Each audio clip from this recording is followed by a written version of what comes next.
Hello everybody and welcome back to another episode of P.I.P, People in Property, with myself, Adil Niazi from Key Property Consultants. Today we have Jael Spooner, who actually won an entrepreneurial award in 2022, a property award in 2023, is a property investor and developer, has an abundance of knowledge within property and over £1 million worth of property investments. Welcome to the podcast. Thank you for having me. Pleasure. How are you today? I'm very well, thank you. Good. Journey down wasn't too bad. I know it's raining today. No, it was actually fine. Yeah. Good. So before we sort of get into how you're doing today, let's take it back and talk about what you was doing before property, if anything, and how you got into property, if that's all right. So I was doing commercial property. I worked my way up from being a waitress to a general manager at the age of 22.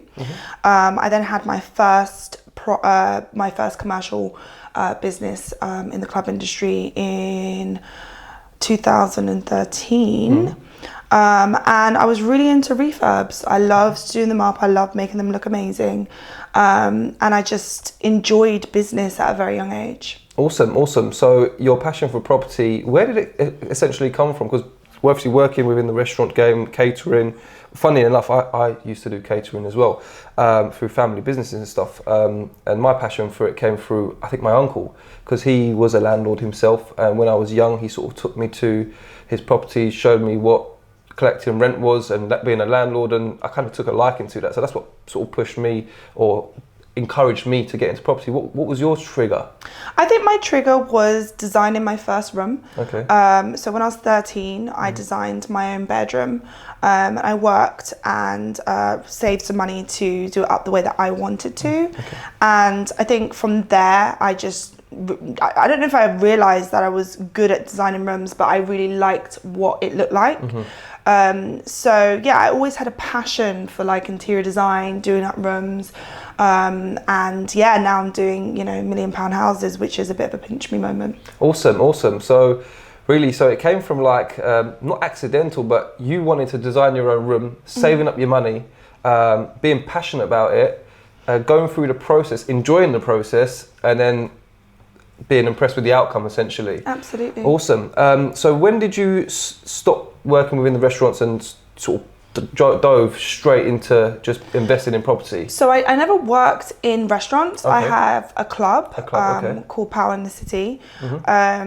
So I was doing that for many years and loved it, super passionate about it, loved to see, I love business. I love being able to put together an idea and then see it come to life, right?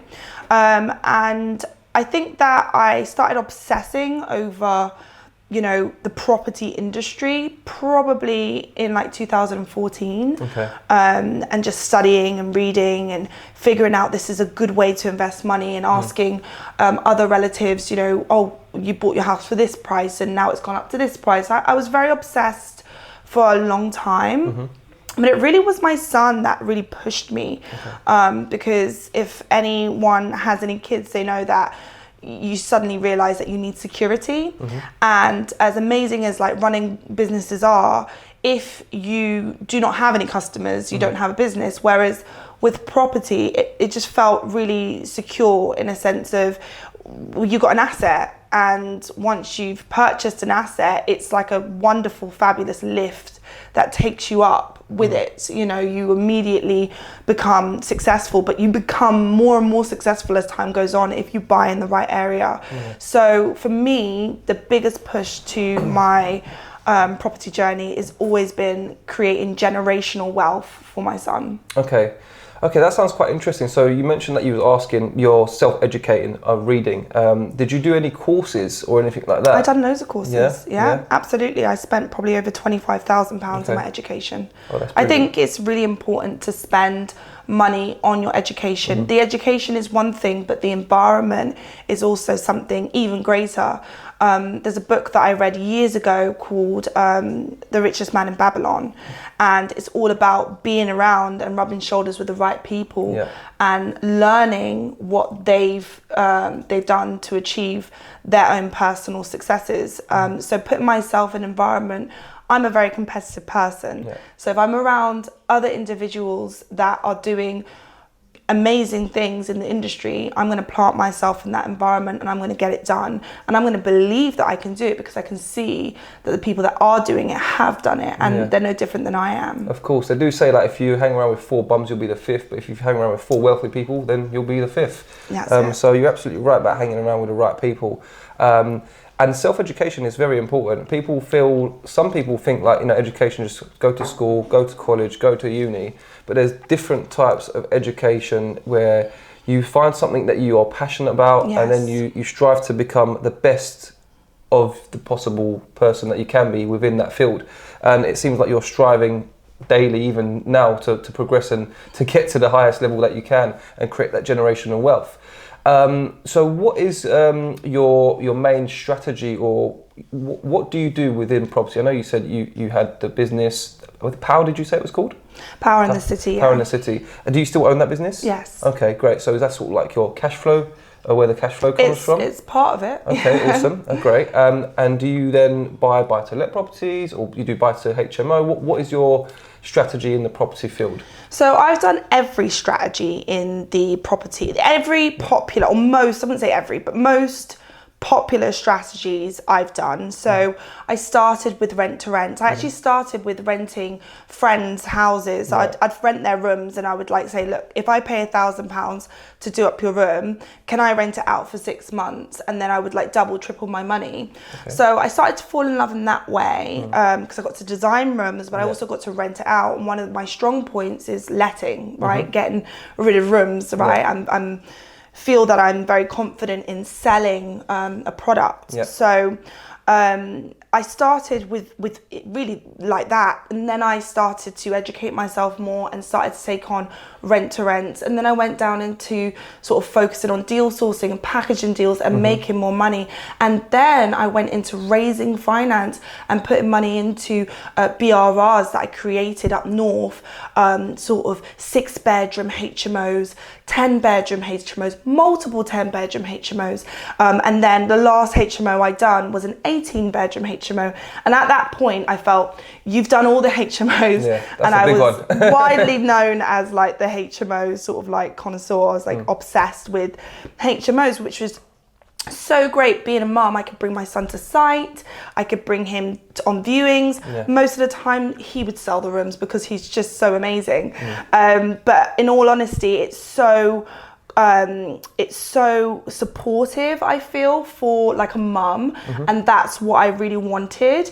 However, now that I've done so many HMOs and so much deal sourcing and so many lease option agreements, getting houses for free, you know what I mean, and then doing them up and renting them out. So with all of those wonderful fancy strategies, rent to rent, rent to SA, I've fallen in love with vanilla. Okay. I've fallen in love with just buying a wonderful house that I can make into a luxury home, that I can rent out to a family, which I think in this day and age, we really want to support families. I feel like my initial ethos was supporting individuals having rooms, affordable living, which is so important, and there's so much demand. You'll never have a problem renting out a room. A luxury house and a house that supports marriages and families is now something I've fallen in love with. And with my project that I've just completed in Queen's Park, when I do the numbers, I could rent each room out. And honestly, it has a HMO license for 6 rooms. I could make it into a sui generis, and I could rent it out as 8 rooms. On average, throughout the house, some rooms are smaller than others. I could probably get £1,000 a room. When I rent out and make that £8,000 a month from that house, after I pay council tax and utilities, I'm probably left, and then my mortgage, maintenance, I'm probably left with the exact, what I am, if not less, this same amount of money as I would just renting it out to a family who are paying their own council tax, who are paying their own utilities. And you don't have the headache of dealing with the maintenance. I don't have the headache. I've had 52 tenants, and it's wonderfully stressful, to say the least. And whereas any time I've rented out a single let, I never see them. They never call me. They just literally every 6 months they might say, oh, there's a tweak, but really nothing. Like you can just all you do is just check your account every month to see if the money's come in. So I've fallen in love with vanilla. Yeah, it's my new strategy. Brilliant. So obviously with the HMO side, as we were just you were just saying, that's sort of got you from the rent to rent, and then got you from the ground up to build your confidence and build your knowledge. But with the HMOs, you can have high turnaround, can't you? So rooms can go vacant, and then obviously that brings the bottom line down. Exactly. But I'm assuming that's one of the other reasons why the family element of things works out better as well, because simple. They give you a couple of months up in advance. They want to make sure they look after the house. Like if I did my luxury home into a HMO, I've got, you know, real marble in there, Carcassa Viola. If one of the housemates damages it, who is to blame? But if a family's there, they're going to look after that product. It's their home, isn't it? It's their home. They also know that you've got a big bit of their deposit, and they've got no one else to blame but that one tenancy. So it just, as a mother, it's so much more easier, and equally, you know, the house is going to be better taken care of. Right. And was this house that you purchased, was it like a rundown property? Absolutely. Yeah. Would you mind running through the numbers? Yes, absolutely. Just to give the viewers an idea of what's the availability and what they can do to get on the ladder and see things on your leg. Absolutely. I mean, bear in mind, this is like a quote unquote down market, and a lot of people were like, you're not going to get the value that you want for it. But I was very confident in my calculations. I've been doing it for a long time, and I also know the area very well. And so the purchase was $1 million. The stamp duty and legals were about, let's just say a nice round figure, about 100.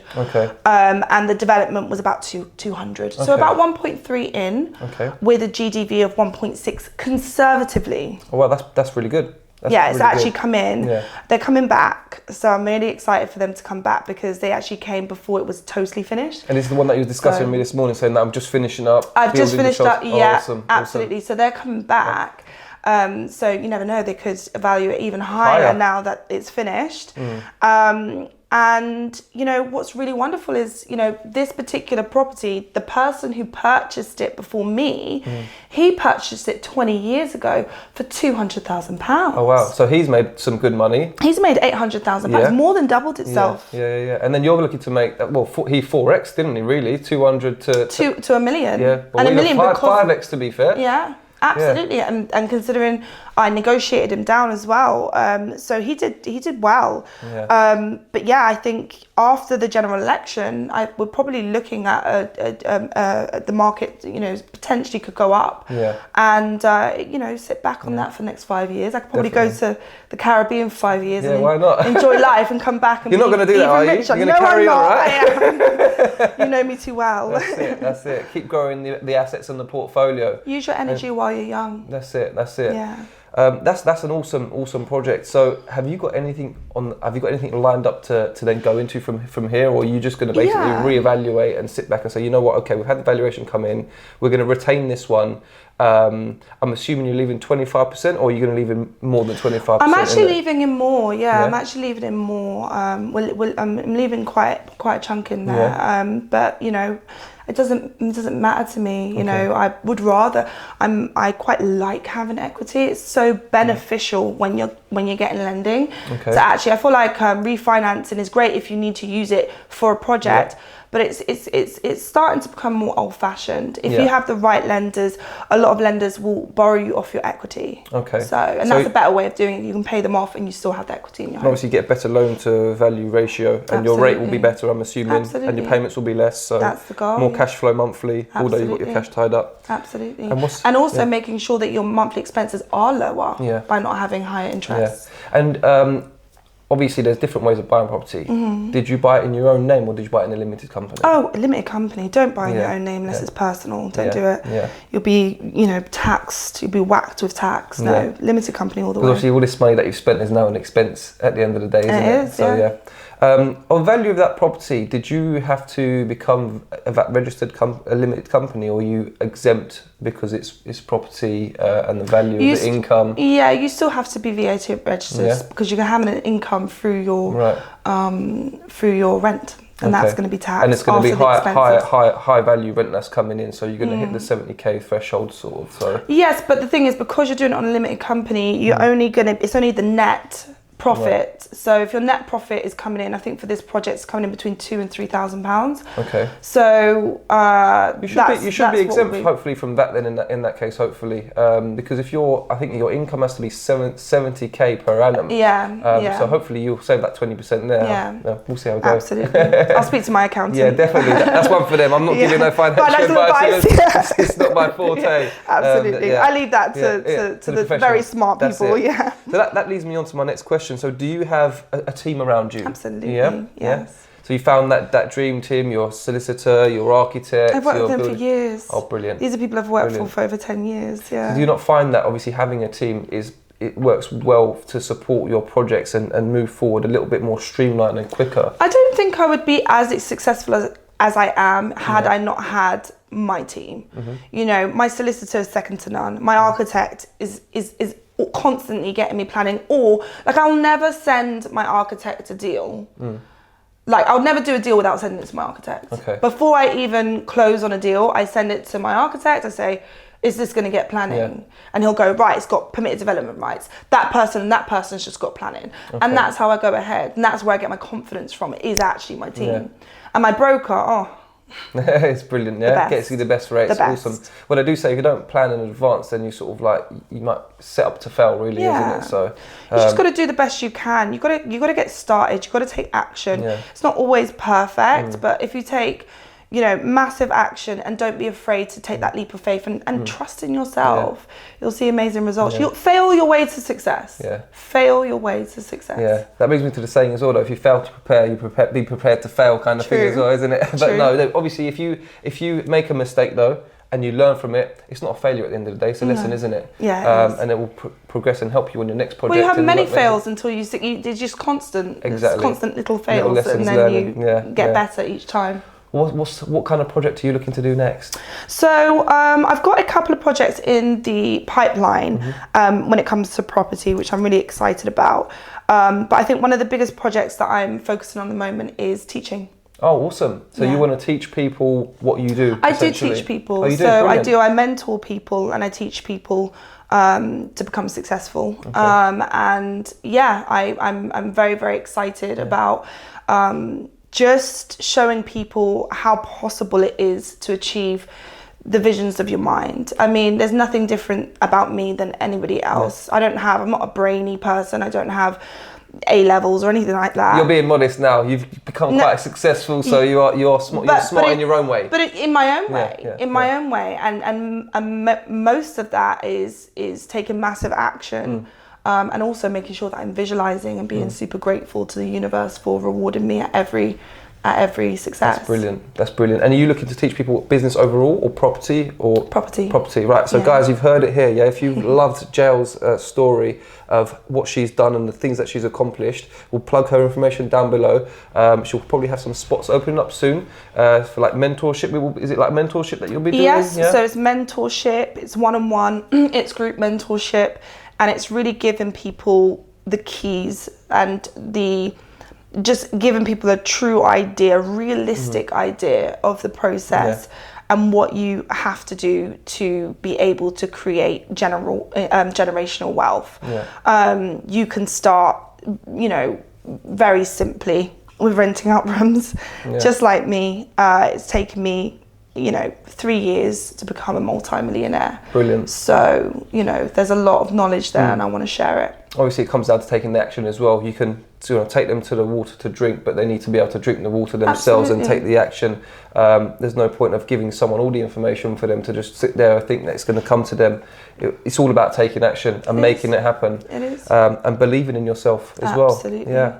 Is there anything that you'd like to add on to the discussion that we've had about the property side of things? I know we've plugged your mentorship that you're going to be doing soon and stuff. So I think we've covered quite a fair bit. Your story has been very interesting, Thank you. and I love the fact that you're still striving to keep going, and you're a great role model for your son. Thank you. So I'm sure he appreciates you. He loves it. Yeah, brilliant. Well, look, thanks for coming on the podcast. You're more than welcome. I appreciate the time. We'll plug all of Jael's information below in the information section. And yeah, don't forget to like, comment, subscribe. It'll help us on the journey of growing, and we'll get more like-minded individuals on the podcast. And if there's anyone that you want to see on the podcast, let us know in the comments. We'll see you on the next one.